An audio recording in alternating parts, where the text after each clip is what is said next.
Kalau tadi kopi, sekarang bajigur San. Enak juga nih bajigur nih, nggak kalah nih sama kopi. Iya, minuman bajigur ini Sunda ya. Sunda kayaknya. Ketemunya kan Iya. kayaknya di Bogor, Bandung ya deh. Iya. Ada juga sih di Jogja, cuman orang misuh. Iya, orang misuh di Iya, Jogja beda. ini kenanya Beda. bajigur. Padahal enak. Kenapa dipakai buat misuh ya? Karena misuh enak. Ya, lega. Bajigur, sekarang cemilannya disupport pertanian Iya nih. lokal. Singkong, Ada ubi jalar dan singkong. singkong, Iya. ubi merah, ubi putih.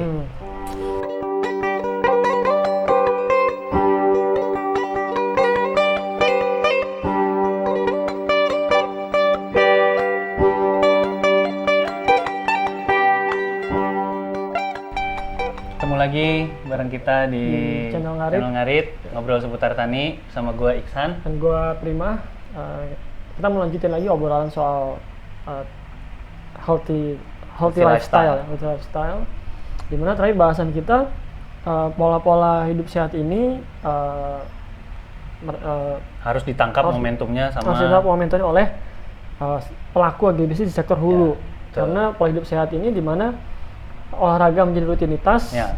dan konsumsi makanan yang baik itu juga perlu gitu, karena keduanya ini harus dilakukan secara berbarengan untuk memastikan hasil yang lebih maksimal kan gitu ya. plus awareness masyarakat terhadap healthy food, terus Iya, ini iya. cara tanamnya seperti apa, Iya.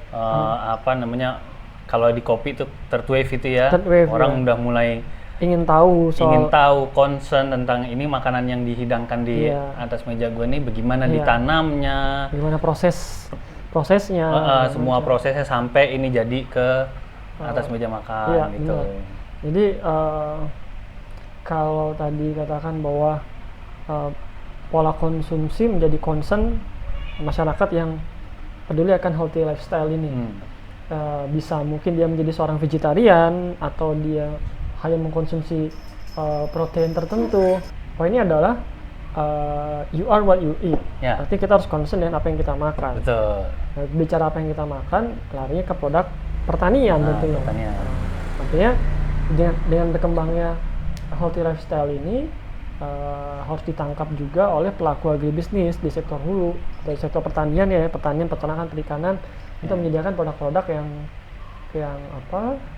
yang baik bagi para konsumen yang segmented banget ini ya gitu. Kira-kira kan kayak gitu ya San. Ya. Ya ada beberapa segmen kan sebetulnya kan. Iya. Jadi apa namanya? Dalam artian segmen itu terbagi dari apa sih ekspektasi orang terhadap si produk itu gitu. Iya, Jadi yang dia mau produk yang dimakan itu kalori sekian, atau dia pengennya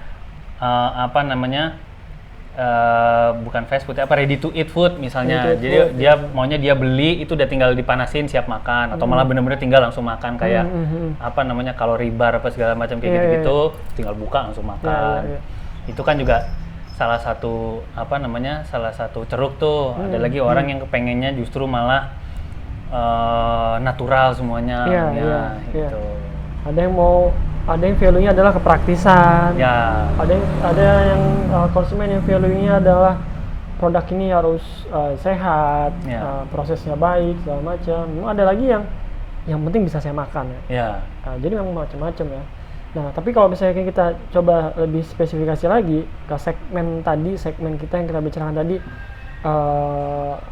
masyarakat yang mulai concern dengan healthy life ini Ya. butuh produk-produk yang dikonsumsi ini juga dihasilkan dari proses yang sehat. Kalau kita pakai bahasa pertanian, proses yang organik kan gitu ya. Ya. Jadi produk organik, sayur organik, atau mungkin buah organik atau lauk pauk organik, memang bukan hal baru, sudah ada sebelumnya. Sebelum adanya COVID ini pun produk-produk organik ini sudah ada. Ya. Sekarang orang jadi makin aware sekarang aja. Orang jadi makin aware aja dengan produk organik ini, dan bisa jadi akan semakin berkembang gitu. Ya. Makin banyak orang yang concern dengan healthy life, dan mereka butuh produk organik. Dan sekarang yang kita bicarakan masuk ke pelaku agribisnis di sektor hulunya nih. Ya. Untuk menghasilkan produk organik ini gitu. Nanti kan ada demand, supaya pun coba untuk dipenuhi. Ya. Gitu. Tadi sebelum kita bahas soal proses organik dan lain sebagainya dan seperti apa tantangannya di tingkat petani, kita perlu bahas dulu nih organik sendiri itu seperti apa kan gitu kan sebenarnya ya. Sejauh mana orang tahu tentang produk organik dan standar organik itu seperti apa kan seperti itu gitu. Tapi sebenarnya sebelum kita membahas lebih ini tentang organiknya, sebenarnya berkembang nggak sih market organik itu? Maksudnya bisa jadi orang aware, tapi ya sebenarnya awareness-nya mereka itu tidak berubah menjadi keinginan untuk membeli atau keinginan untuk merubah lifestyle.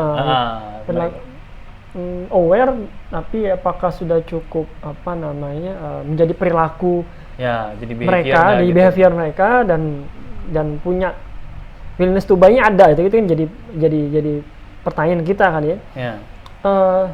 Kalau gue memang belum lihat datanya sih San, belum lihat data pertumbuhan konsumen produk organik di Indonesia itu memang gue belum cek. Tapi yang gue lihat mungkin parameternya mungkin nggak sangat detail ya, tapi ada beberapa brand penyedia sayur-mayur organik yang sudah muncul di platform media sosial. Dan kalau dilihat dari dari konten media sosialnya, promosinya dan sebagainya, sepertinya penjualannya sangat baik gitu. Respon dari konsumennya pun sangat baik gitu. Dan gue dengar dari salah satu supplier brand ini, salah satu supplier brand ini, memang permintaannya sangat besar, produk organik sangat besar dengan harga yang relatif mahal dibanding standar sayur mayur yang biasa atau dibanding standar produk konvensional, tapi ternyata masyarakat bisa beli, masyarakat tertentu ya yang ada lah gitu marketnya yang memang segmen menengah ke atas yang memang concern dengan healthy lifestyle ini, ternyata ya mampu beli dan produk ini terserap gitu. Kebutuhannya mungkin bahkan si brand penyedia produk organik ini mereka terus butuh supplier yang bisa memenuhi permintaan mereka gitu. Artinya dari parameter itu kalau gue lihat sebenarnya konsumennya ada dan bertumbuh gitu.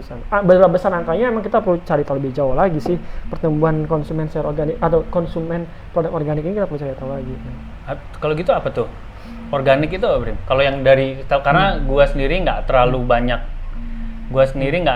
maksudnya ya kalau udah itu makanan mau dari mana, gue bukan termasuk orang yang awareness-nya tinggi terhadap organik, non-organik segala macam, meskipun fenomena itu gue tahu ada gitu.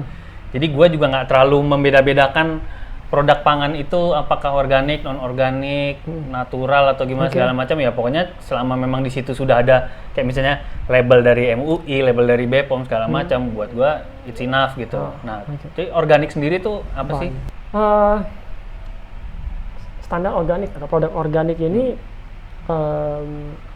secara konsep ini memang yang dilihat sangat menyeluruh artinya pertanian yang dilakukan, baik pertanian, peternakan, perikanan dan arti luas ya, pertanian yang dilakukan ini harus sangat memperhatikan aspek yang lebih luas. Artinya maksudnya dari sumber dayanya, kemudian komoditas itu sendiri, kemudian lingkungan dan konsumennya. Jadi bertani dengan memperhatikan kelestarian dan kesejahteraan berbagai aspek tadi. Artinya harus dijaga tanahnya supaya tidak semakin rusak kualitasnya, kemudian perairannya juga. Kemudian untuk komoditasnya sendiri, bibitnya atau benihnya memang dicari bukan yang terlalu banyak rekayasa genetiknya. Kemudian bagaimana ketika pertanian dilakukan dampaknya terhadap ekosistem di sekitarnya. Kemudian hasilnya ketika dikonsumsi oleh konsumen apakah baik, apakah justru akan berpotensi menimbulkan penyakit dan sebagainya. Jadi bertani organik ini dia sangat memperhatikan keseluruhan aspek tadi. Artinya bagaimana bertani yang sangat memperhatikan aspek kelestarian dan kesejahteraan lingkungan yang luas tadi, mulai dari sumber dayanya, mulai dari komunitasnya itu sendiri, kemudian ekosistem di sekitarnya dan konsumennya, mereka seperti itu San. Dan bentuk praktisnya sih kalau kita lihat organik itu tidak menggunakan bahan-bahan kimia, kemudian tidak menggunakan antibiotik dalam penanganan penyakit dan sebagainya, kemudian tidak bukan produk hasil rekayasa genetika, kemudian tidak menggunakan hormon-hormon buatan semacam itu San. Itu yang gua tahu sih organik yang itu diterapkan. Klasifikasi organik itu timbul karena memang produk organik itu terbukti lebih sehat bagi orang yang mengkonsumsi, atau memang karena ada aspek lain yang ingin dipuaskan, yang konsumen ingin dipuaskan di luar dari sisi produknya. Artinya gini, apakah organik itu memang itu tadi ya lebih sehat? Orang mengkonsumsi produk organik dan orang mengkonsumsi produk non organik itu ada bedanya lah gitu, yang organik lebih bagus untuk kesehatan, atau sebenarnya sama-sama aja, atau memang belum pernah ada studinya. Tapi memang saya sebagai konsumen tidak terlalu concern dengan bagaimana produk ini dikonsumsi oleh tubuh saya.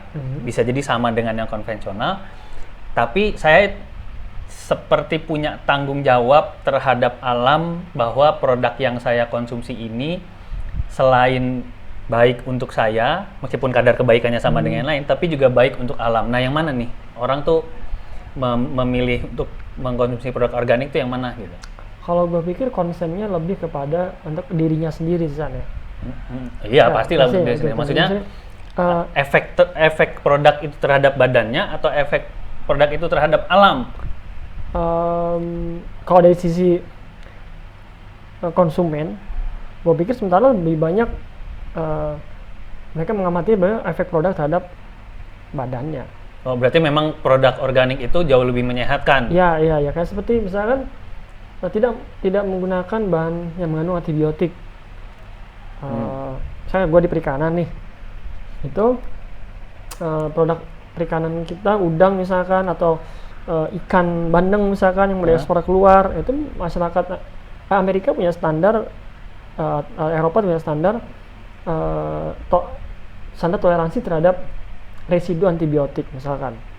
Itu karena jika produk yang kita konsumsi, ikan misalkan, atau produk sayur yang kita konsumsi mengandung antibiotik tertentu, karena dalam prosesnya ketika terjadi penyakit mereka diobati dengan obat-obatan yang mengandung antibiotik dan dikonsumsi oleh kita manusia, residu antibiotik itu dikhawatirkan tertinggal di dalam diri kita, sehingga ketika kita nanti terkena penyakit, terus kita diberi obat-obatan, tidak terlalu berefek lagi karena sudah ada residu antibiotik itu dalam diri kita semacam itu. Gua nggak terlalu paham detailnya proses proses mediknya lah, tapi intinya mereka konsumen concern terhadap produk organik karena efeknya terhadap diri mereka sih gitu, lebih pada seperti itu, supaya ke produk yang non GMO, bukan hasil modifikasi rekayasa genetika. Khawatirnya justru kalau kita konsumsi akan karena ada rekayasa genetika, nanti efeknya ke badan kita justru ada sel-sel tertentu yang terganggu apa semacam itulah. Ya, tapi kan itu bisa jadi, maksudnya gini, orang berpikiran karena ini produknya bagus buat alam, jadi pasti bagus buat saya. Placebo effect. Dia ngerasa bahwa karena ini tidak menggunakan antibiotik sama sekali, karena ini tidak menggunakan zat kimia dan segala macam, yang sebetulnya bisa jadi zat kimia itu berbahaya kalau kita yang konsumsi.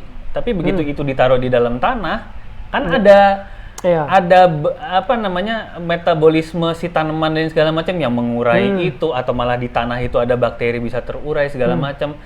Kan bukan berarti karena bahan kimia itu dikasih ke tanaman, terus tanaman itu begitu dimakan kita sama seperti kita memakan si bahan kimia itu, kan nggak kayak begitu, Prim. Nah, apakah memang karena itu, atau karena kan balik ke dari sisi apa realitanya petani kita nih, nggak boleh pakai antibiotik. Sementara tetangganya yang nggak concern dengan organik, produktivitasnya lebih tinggi. Kenapa? Karena tingkat mortalitasnya cuma 10%. Dia nggak pakai antibiotik, tingkat mortalitasnya bisa 40%. Modalnya sama, tapi akhirnya yieldnya beda, produktivitasnya berkurang gitu. Nah itu kan, ya mungkin itu yang membuat produk organik jadi lebih mahal. Cuman sekarang buat si petaninya sendiri, kan tadi kan kita mau ngomongin di sisi hulunya nih, kira-kira masuk akal nggak gitu kalau mereka harus concern ke situ gitu, concern ke situ gitu. Oke. Harusnya bisa San, pertanian kembali dilakukan dengan organik ya. Ya kalau sekarang tadi lu bilang kalau pertanian konvensional dengan tambahan pupuk kimia, kemudian dengan antibiotik dan benih yang hasil rekayasa, yieldnya lebih bagus gitu ya, dibanding yang organik. Akibatnya organik jadi lebih mahal, lebih sulit dilakukan segala macam. Gue pikir harusnya ini double San ya, yang organik ini. Kenapa? Karena sebelum itu ada, sebelum semua tadi ada, sebelum antibiotik untuk pertanian dibuat mungkin, sebelum pupuk buatan, pupuk kimia ini begitu umum dipakai sekarang, sebelum ada begitu banyaknya rekayasa genetika untuk produk pertanian, petani pasti melakukan dengan organik San. Petani pasti melakukan dengan organik kan dulu. Mungkin dari zaman nenek moyang kita yang kenal itu berjalan pertanian, produknya lebih bagus dihasilkan. Kenapa kok sekarang jadi nggak bisa? Itu nggak aneh kan? Apa karena memang karena semuanya udah terlalu artifisial, sesuatu buatan, akhirnya akibatnya benih yang dibuat memang lebih rentan jadinya, ketergantungan dengan antibiotik jadinya. Jadi seperti itu gitu. Tapi kalau misalkan gue pernah lihat juga sih, ada petani di satu daerah yang jadi si petani ini dia ngotot tidak mau menggunakan benih tertentu, padahal sudah dianjurkan oleh instansi setempat pakai benih ini, benih unggulan segala macam. Dia nggak mau. Saya pakai benih yang hasil sebelumnya lah, yang dari tanam. Dia hanya menggunakan benih bukan dari rekayasa genetika tersebut gitu, karena akan merusak dan sebagainya. Dan ternyata dia bisa kok, hasilnya juga tidak kalah dengan dengan yang petani yang lain gitu. Hanya si bapak ini yang dia kekeh tidak mau pakai, karena dia punya keyakinan kalau terlalu banyak yang artifisial, terlalu banyak yang buatan, terlalu banyak yang kimia, itu yang dia tanam itu semakin rentan, semakin ketergantungan dan sebagainya. Karena seperti itu sih itu. Memang jadi aneh sih kalau sekarang dilihat yang konvensional. Dalam artian konvensional adalah pertanian yang memang ya yang tergantung dengan produk-produk buatan tadi, pupuk buatan atau pupuk kimia, obat-obatan yang mengandung bahan kimia atau antibiotik tadi, ataupun benih hasil rekayasa. Ini kok harusnya kita pernah melakukan suatu pertanian yang sangat organik dan umum dilakukan, tapi sekarang menjadi nggak bisa. Ini aneh menurut gua. Jangan-jangan memang benih yang diberikan atau yang ada itu yang sudah begitu rentan ya, sehingga tergantung dengan bahan-bahan kimia tadi itu. Tapi menurut gue harusnya organik harusnya nggak semahal itu, organik harusnya nggak sesulit itu, dan bisa jadi mahal ini karena persyaratan sertifikasinya. Akhirnya jadi petani nggak bisa melakukan itu, mungkin karena begitu banyak standar yang harus dipenuhi, terus kemudian sertifikasi cukup mahal, produk-produknya juga jadi mahal. Akhirnya seolah-olah it's too hard to do gitu, semacam itu. Ya, dan market juga lebih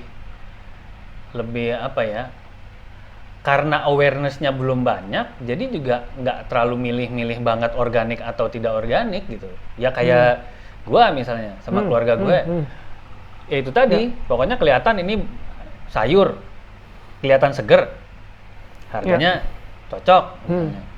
Terus ya masih ada lah gigitan-gigitan serangga sedikit, artinya level pestisidanya nggak ekstrim banget lah. Beli buah juga kayak begitu. Organik kan kita nggak pernah nanya. Kita nggak pernah nanya bahwa ini pakai rekayasa genetik nggak gitu? Mau rekayasa genetik mau enggak, ini tetap ditancepnya di tanah, tumbuh. Memang dipetik dari pohon yang hidup. Artinya kalau dia bisa menghasilkan buah yang enak, artinya ini memang diurus dengan baik, misalnya kayak begitu. Ya udah kita beli, harganya cocok, oke. Kita nggak peduli lagi organik. Nah, jadi maksud gua organik itu lebih ke dorongannya konsumen supaya si petani berubah, mengubah cara tanamnya, atau memang istilahnya memang dorongannya si petani untuk memikirkan alam misalnya, atau memikirkan keberlanjutan proses pertanian di lahannya dia gitu, atau yang mana nih jadinya nih kalau gitu. Karena tadi ngomongin sertifikasi juga. Sertifikasi kan pasti untuk nyembatanin kan antara konsumen sama si petaninya atau sama produsennya gitu. Nah, itu siapa yang ngedrive si sertifikasi itu gitu loh, dan untuk apa sebenarnya sertifikasi itu? Oke. Sebenarnya untuk yang mana yang harus ngedrive ini, sepertinya gue pikir kedua sisi harusnya berjalan nih San. Contoh gini, memang kayak tadi poin bagus sih kalau lu bilang kalau organik ini kan petani peduli dengan alamnya supaya dia bisa sustainable, jadi harus organik. Itu kesadaran terus dibangun ke petaninya. Walaupun memang banyak yang tidak ke arah sana gitu. Yang tidak sadar ke arah sana, yang nggak sadar bahwa kalau gua bertani dengan sangat memperhatikan keberlangsungan keseluruhan ekosistem, itu bisa sustain gitu. Tapi memang kesadaran itu perlu didorong gitu. Kemudian dari sisi market juga memang dipush juga dari sisi demand-nya gitu. Gue mau bayar dan lebih, hasil pertanian lu dibayar dan layak, asal lu menghasilkan produk yang baik, baik dalam sisi kandungan dari produknya, baik juga buat alam lu bertani. Nah, itu dua arah ini harusnya sih didorong sih kan, gue pikir. Karena petani sendiri kadang-kadang nggak cukup sadar dengan masalah sustainable kalau di agriculture, sustainable agriculture gitu, sustainable farming gitu ya, di mana pertanian harus memperhatikan aspek ekosistem dan ekologi bahkan sebagainya gitu. Artinya dua sisi harus dilakukan gitu. Nah, kemudian untuk menjembataninya mungkin muncullah sertifikasi tadi itu San gitu kan. Oke, ini ketika demandnya ada tarikan dari demand ya, untuk permintaan produk organik, kemudian petani mau mensuplai ke mereka ini muncullah sertifikasi tadi gitu supaya produk ini valid dikatakan organik gitu. Walaupun yang menjadi masalah sekarang itu adalah sertifikasinya sendiri tidak murah gitu, dan cukup mahal untuk seorang petani mengeluarkan sejumlah biaya memenuhi sertifikasi tersebut. Sertifikasinya tuh buat apa sih? Sertifikasinya tuh ya hanya bukan kayak halal gitu. Ya semacam kayak halal. Jadi yang dilihat kayak halal kayak BPOM gitu. Iya, jadi dilihat proses bertaninya juga, kemudian dilihat bahannya, materialnya, dicek uji lab. Kalau sertifikasi organik, gue belum pernah. Iya. Tapi yang gue tahu memang itu harus ada pengecekan proses pertaniannya menyeluruh, dari sumber airnya, pupuk yang digunakan, traceability dari benih yang digunakan, tanahnya dan kandungan tanah yang segala macam itu semuanya dicek, dan hasilnya pun dicek apakah tidak mengandung bahan kimia tertentu atau enggak. Itu kalau organik memang lebih kompleks, biayanya juga relatif cukup mahal. Yang gua pernah adalah uji rekayasa genetika non GMO, itu gua pernah. Kalau itu sih kita hanya bawa sampel ke lab, kemudian diuji lab, muncul hasil labnya, oh ini bukan hasil rekayasa genetika, udah gitu doang sih. Itu gua jadi pernah. Sebenarnya yang bikin produk pertanian organik itu mahal karena sertifikasinya kah yang mahal sehingga orang resisten. Sebenarnya dia sudah menerapkan pertanian organik, tapi karena nggak ada sertifikasinya orang jadi nggak tahu. atau karena memang metodologi pertanian organik itu costly, memang jauh lebih mahal dibandingkan dengan yang konvensional. Nah, ini yang mana nih? Artinya kalau misalnya apakah ada cara lain yang bisa ditempuh supaya orang tetap bisa bertani secara organik tapi jadinya murah sehingga di market harganya bisa sama dengan yang konvensional atau malah lebih murah atau gimana? Kalau menurut pandangan gua harusnya bertani organik tidak se-costly itu. Ya sekarang ya logikanya lu pakai pupuk alami, kotoran ternak misalkan, itu kan banyak. Tapi kan nggak homogen. Iya nggak. Kualitasnya kan lu antara yang petani dan bahkan perlu dicek kalau itu di kotoran ternaknya makan makannya bagaimana segala itu segitu panjangnya rantai organik ini harus makanya untuk ngecek gitu. Itu kan cost. Sementara kalau gue beli pupuk dari toko pertanian, ya sak karung itu ya lu mau ngambil yang pojok sebelah sini, pojok sebelah situ, ya sama semua kandungan nutrisinya segitu semua gitu loh. Sementara kalau pupuk kandang kan enggak. Ya. Tapi yang paling penting adalah tadi sekarang permintaan akan organik ada nih. Marketnya ada misalkan. Kemudian di tingkat petani bukan tidak bisa dilakukan, bisa dilakukan sebenarnya. Tapi memelabeli produk ini organik menjadi cukup sulit karena biaya yang mahal untuk standar sertifikasinya.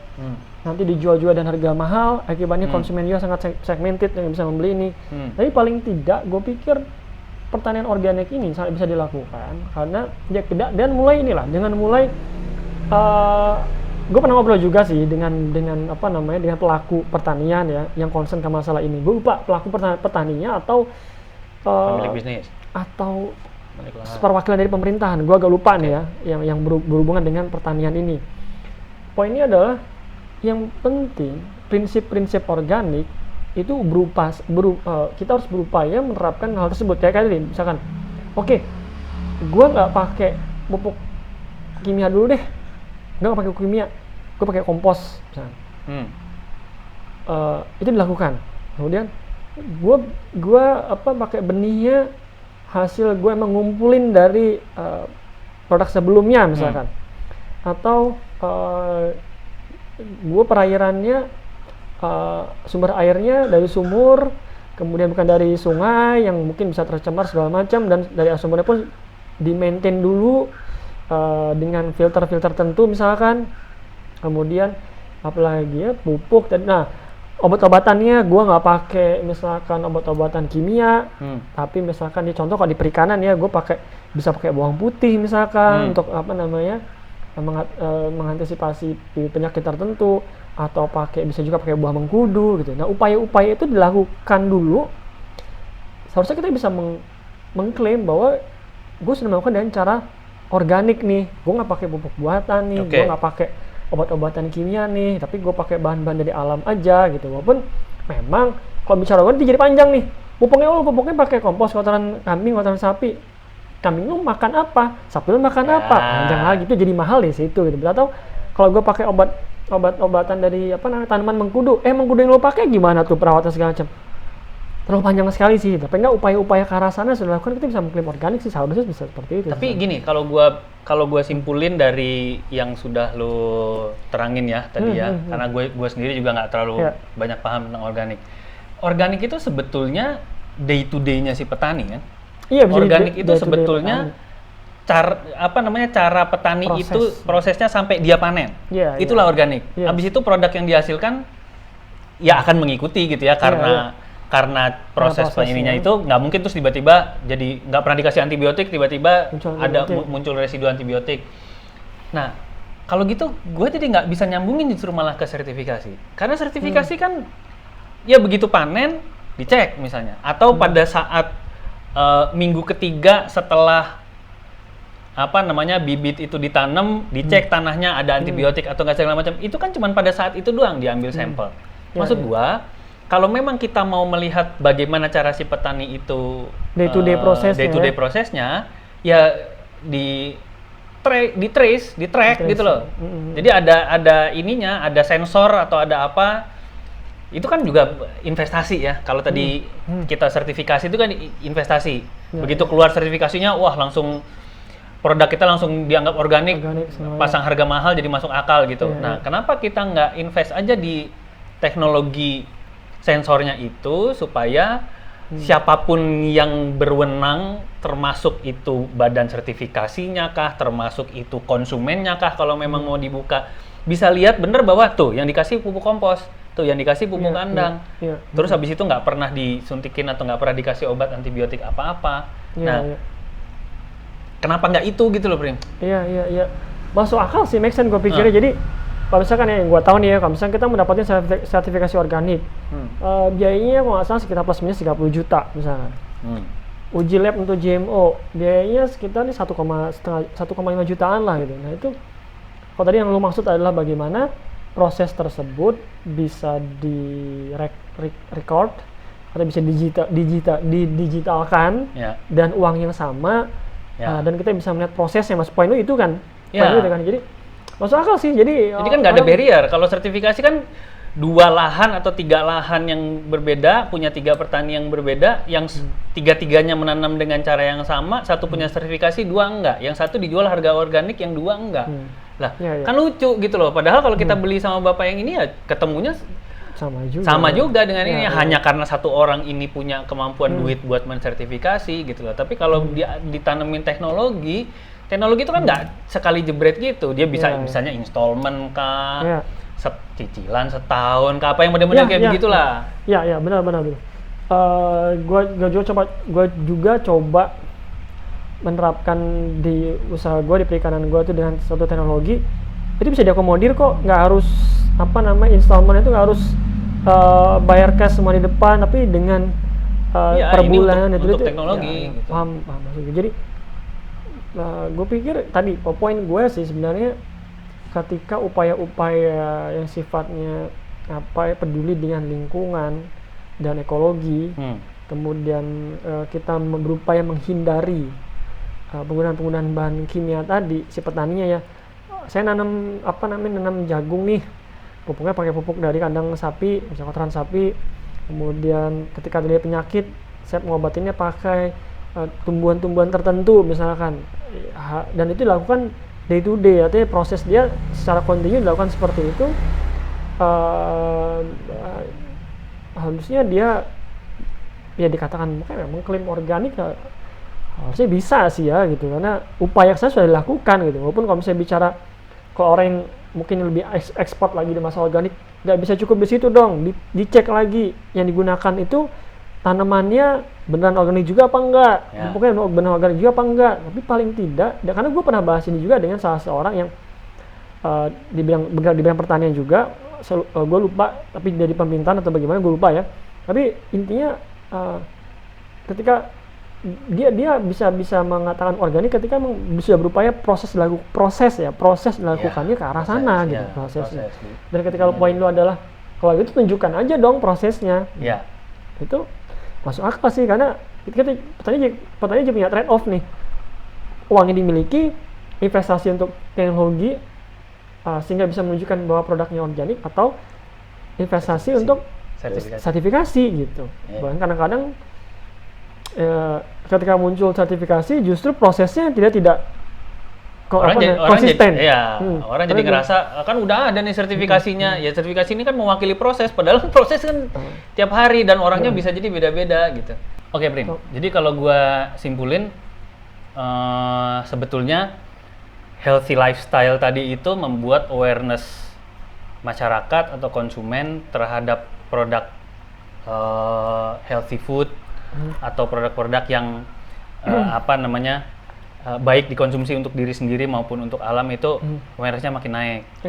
Sehingga muncullah ceruk-ceruk di mana dengan gayanya masing-masing ceruk ini punya masyarakat punya ekspektasi berbeda-beda tentang kesehatan. Dan yang paling paling relevan dengan pertanian di hulu adalah yang tadi kita bahas, adalah tentang pertanian organik. Organik, karena itu akan mengubah cara tanam, cara perawatan, cara panen dari produk tersebut gitu kan. Nah, tadi ada apa namanya? Definisi organik tuh ada non GMO, tanpa antibiotik, pupuk kimia, gitu, tanpa pupuk kimia, tanpa hormon dan lain-lain. Jadi apa namanya? Ada pull-nya dari masyarakat, dari konsumen, ada push-nya dari petani untuk memberikan produk yang organik. Tapi tadi barrier-nya adalah apa namanya? Biaya itu datang dari dua. Pertama adalah metodologi organik yang itu bisa jadi tadi lebih mahal meskipun bisa diperdebatkan ya, tapi mengingat umumnya bahan-bahan kimia, pupuk, antibiotik segala macam itu sudah tersedia dalam jumlah banyak sehingga harganya bisa lebih murah. Dan apa namanya? Memperkecil resiko kerusakan tanaman lah dan segala macam, meskipun ada efeknya untuk lingkungan atau untuk lahan pertanian. Sementara kalau bahan organik akhirnya buntutnya panjang gitu. Ini setelah kita pakai pupuk kandang, dari kandang apa? Kandang sapi dan kandang domba. Sapi dan dombanya dikasih makan apa? Ternyata dikasih makannya juga pakai hormon. Berarti kan kotorannya juga masuk tuh hormonnya ke situ. Kotoran yang berhormon itu masuk ke dalam tanaman dan segala macam. Jadi akhirnya memunculkan apa namanya? Kebutuhan untuk menjawab pertanyaan-pertanyaan itu. Kebutuhannya adalah berupa sertifikasi. Jaminan garansi bahwa petani organik ini memang melakukan usaha membuat produk ini menjadi organik atau enggak. Nah, apa namanya? Dua hal itu kan tadi yang membuat pertanian organik harganya memang lebih tinggi. Tapi di sisi lain orang yang mau beli pun juga rela-rela aja sebetulnya kan. Nah, cuman tadi itu pertanyaan gue. Apa namanya? Kembali lagi, apakah memang betul sertifikasi itu mewakili day to day usaha-usaha si petani sehari-harinya untuk menghasilkan produk yang organik? Atau sekarang kita udah memasuki eranya nih, memasuki masanya di mana teknologi itu sudah sangat umum sehingga untuk menjawab kebutuhan konsumen kita mendapatkan jaminan bahwa ini produk organik adalah ya dengan cara lihat langsung gitu. Atau misalnya hampir nggak mungkin lah semua orang punya akses terhadap lahan si petani itu kan lahan misalnya punya dia atau punya perusahaannya dia. Tapi at least ada lembaga objektif yang bisa benar-benar menjamin bahwa iya dia sehari-hari memang melakukan itu, nggak cuman sampling, nggak cuman uji ini, uji itu, atau sidak segala macam, ya nggak, recordnya ada jelas gitu loh bahwa memang tumbuhan ini dipanen dalam waktu 3 bulan, selama 3 bulan itu memang benar-benar secuil pun dia nggak pernah kena antibiotik, secuil pun dia nggak pernah kena pupuk kimia. Nah, yang seperti itu kan udah zamannya nih sekarang nih. Jadi gue sih berpikiran ya karena memang ini produknya juga sudah mahal, ya sekalian berinvestasi lebih mahal di tempat yang memang mendukung kemauannya si konsumennya juga bisa tahu secara langsung gitu loh. Dan itu kan begitu digitalize, apa namanya, data atau rekornya itu kan bisa diupload, orang di luar negeri juga bisa lihat gitu loh. Real time bisa lihat ya. Real time bisa lihat. Sementara sekarang Indonesia punya asosiasi organik, keluarin sertifikat sendiri. Nanti Jerman punya apa namanya asosiasi organik, keluarin sertifikat lagi. Standarnya beda. Udah standarnya beda. Kalaupun sama, ya kalau kita produksi di Indonesia dengan standar Indonesia, begitu produk mau dikirimin ke Jerman, orang Jerman bilang, ya beda. Sertifikasi sini dong, nggak bisa dong. Nah, double standar jadi kalau kayak begitu lah, produknya sama, standarnya sama, semuanya sama segala macam. Cuman karena ada dua badan yang mengeluarkan sertifikasi berbeda, dua-duanya mesti diurus. Ya kalau tadi misalnya 30 juta, anggaplah yang Jerman misalnya lebih oke misalnya 20 juta tapi euro gitu. Nah, itu miskin kan ya. Iya, 20 juta euro gitu ya, pusing juga. Enggak, maksudnya akhirnya kan jadi harus ngeluarin dua sertifikat untuk satu produk yang sama yang sebetulnya dikonsumsinya juga sama orang Jerman, nggak sama orang sini. Cuman karena ini tuh produk origin Indonesia, ya udah mana sertifikasi dari negara lu dong. Puyeng kan? Nah, kita coba masukin teknologi di situ gitu. Iya. Teknologi yang bisa menunjukkan prosesnya bahwa day-to-day prosesnya ini emang diupayakan flow-nya diupayakan dan organik kan gitu kan. Dengan adanya 4.0 atau industri 4.0 ini salah satunya mungkin bisa diterapkan bahwa di pertanian organik untuk pembuktian organiknya itu ya tambah berinvestasi teknologi sehingga konsumen atau masyarakat bisa real time melihat prosesnya. Poinnya kan itu San ya. Oke. Ya kira-kira itu pembahasan kita tentang pertanian organik. Ya karena gue juga bukan expert di bidang organik dan gue belum terapin atau belum langsung menerapkan ya, hanya beberapa melihat melihat proses pengajuan sertifikatnya segala macam, tapi untuk menerapkan sih gue belum. Makanya teman-teman sini yang nonton sudah menerapkan dan lebih ngerti, boleh tinggalin komentar di sini dan sepatu bisa ngobrol bareng sama kita supaya makin banyak knowledge tentang produk organik ini. Baik, kira-kira itu yang keseluruhan yang bisa kita bahas ya di topik sesi ini. Terima kasih yang udah nonton. Tunggu topik-topik berikutnya ya. Nanti kita akan bahas lagi topik-topik yang lain yang masih relate dengan kehidupan kita sehari-hari. Ya. Thank you. Thank you.